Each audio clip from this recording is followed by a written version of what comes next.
Welcome to day 2 of the Keys to Peace and Joy: Forgiveness, Gratitude, and Compassion. Yesterday we looked at the aspect of forgiveness called feelings, and I suggested that you honor your feelings about the possibility of forgiving another.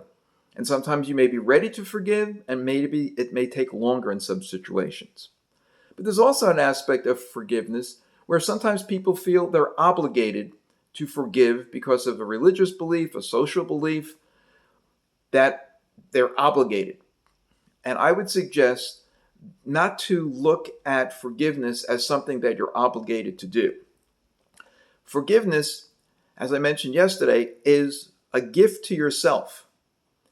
Your only obligation to forgive is to improve your relationship with the other person if you feel it's important to preserve that relationship.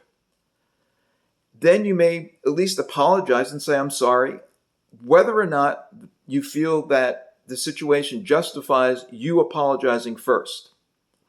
So your obligation to forgive is not something that comes from the outside. Your obligation to forgive is for yourself, because the sooner you heal a relationship, the easier it is for you to move in the world.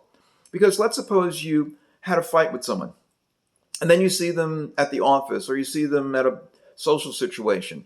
You're going to feel uncomfortable.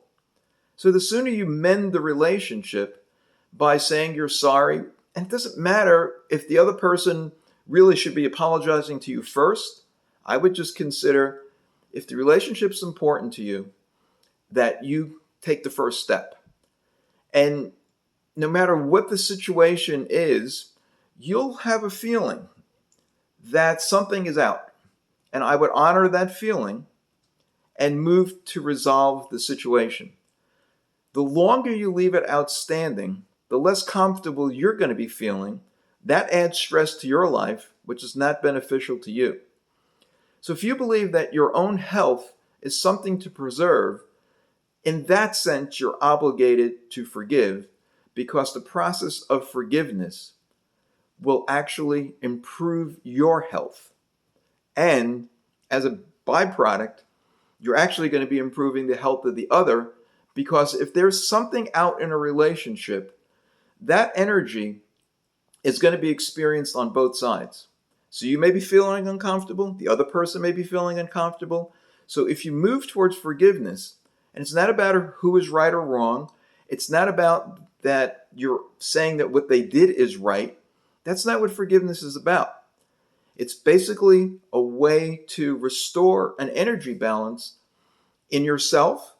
And as I said, if the relationship's important to you, it brings back a balance in that relationship.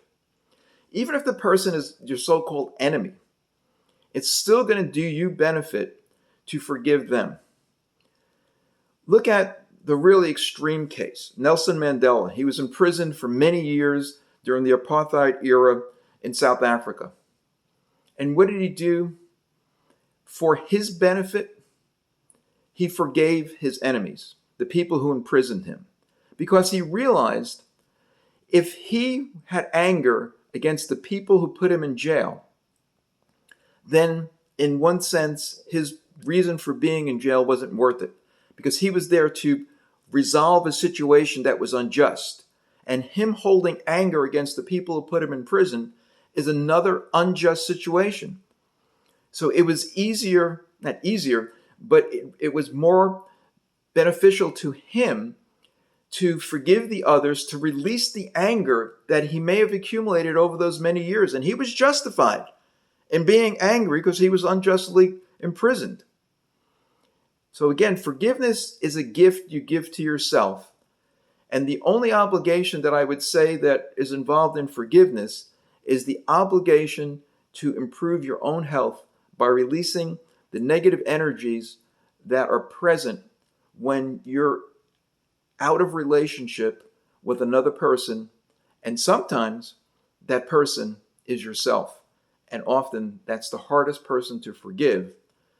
So I recommend that you get into the habit of apologizing and forgiving, because like any new skill, the more often you practice it, the easier it becomes.